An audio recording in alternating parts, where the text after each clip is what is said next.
everyone, it's Maddie. I'm B, and today we're going to be going over our TBR for the Booktubeathon, which is now known as the Reading Rush. They've announced the challenges on their YouTube channel, so we'll leave a link to that in the description. We've chosen 5 books to complete 7 challenges, as we will be doubling up, and who knows if we'll even get all 5 of them done. The first challenge is to read a purple book, so I've gone very loosely with Only Love Can Break Your Heart by Catherine Webber. This is one of Maddie's favourite books of the year, so I'm really looking forward to reading it, and I also read Wing Jones either last year or 2 years ago, and I really did enjoy her writing style. Apparently it's quite different to a regular contemporary in some of the choices that it makes, so hopefully it will stand out amongst other things I've read recently. And I chose Starfish by Akemi Dawn-Bowman, so this is kind of like a favourite swap for us because this was a book that B gave 5 stars last year. It's about a girl who has a tough relationship with her mother but also art, and I read Summer Bird Blue this year by the same author and really liked it, so hopefully I like this one just as much. The next challenge is to read a book in one place, so every time you read you have to go back to that spot, even though you don't have to necessarily do it in one sitting. We've decided to double this one up with read a book with a non-human protagonist, and we've both chosen graphic novels for ease, so mine is Moonstruck,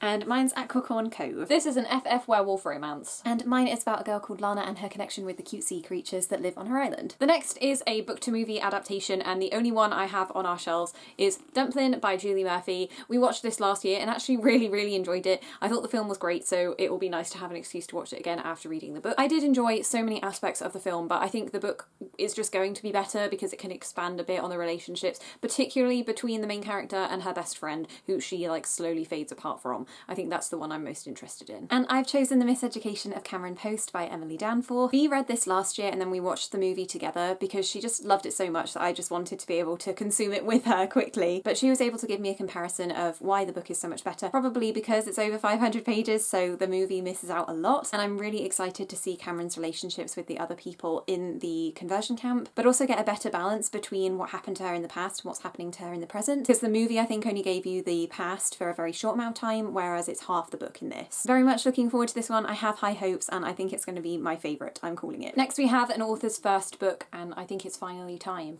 that I read The Serpent King by Jeff Sentner, one of Maddie's favourite books from years and years ago. 2016.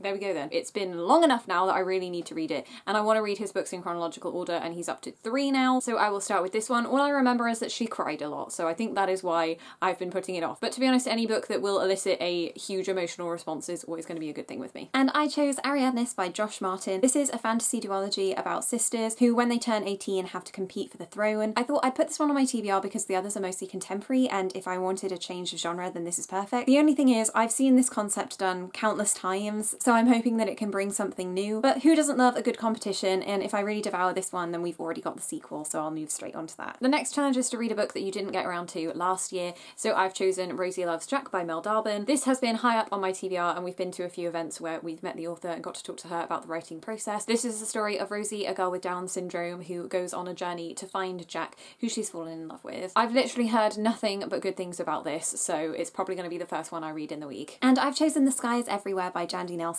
This is a book that's been on my TBR for about 5 years, I feel, and I just looked at the book and it was published in 2010, so it's been in the world for 9 years and I haven't read it, but I have read I'll Give You the Sun. I feel like every time I see it on my shelf I just remember the experience of reading it. It was one of those books where everyone was talking about it at the time. It was so emotional. It was about twins, so it hit a chord with me, and I'm expecting that this one does the same thing but with fewer pages. It's all about a girl called Lenny who is writing poems and suffering a lot of grief from the fact that her sister has very recently died. The only thing that slightly puts me off is that the character is addicted to Wuthering Heights, and that's like my least favourite classic book, so if it manages to change my opinion on that, then it really will have been a winner. And the last challenge we're also doubling up on. It's where you have to read a book with 5 words in the title, so mine is going to be The Miseducation of Karen Post, and mine is Only Love Can Break Your Heart. That's our TBR for the Booktubeathon. Hopefully we can get around to all of these in 1 week. I think it should be manageable. I think that all of my reads are going to be rather emotional, like that's quite a strand, like, in all of them.